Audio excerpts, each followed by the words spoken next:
করে বিক্রি করা হয়েছে। আচ্ছা, কি করবেন আপনি? এটা 10 দিন পর্যন্ত আপনার গোয়াল ঘরে বেঁধে রাখবেন। কয়দিন? ছাগল হলে কয়দিন?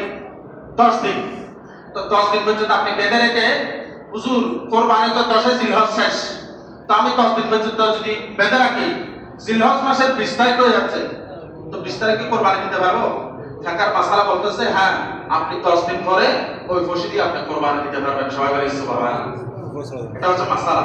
আপনি এরকম হারাম অবৈধ কোনো খাবার আপনি পেয়েছেন, তাহলে আপনি এই গরুটাকে ফিকহ কিতাবের মুসান্নিফরা বলেছেন যে 20 দিন পর্যন্ত এই গরুটাকে গোয়াল ঘরে বেঁধে নিজে লালন পালন করতে হবে। লালন পালন করার পরে 20 দিন পরে আপনি ওই পশু দিয়ে কোরবানি দিবেন। এভাবে যদি আপনার যদি ওটো যদি হয় তাহলে ওটের বেলায় 40 দিন, ওটের বেলায় কয় দিন?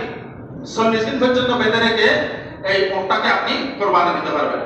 এইভাবে আপনার মাসালাগুলো আপনারা সবাই পালন করার চেষ্টা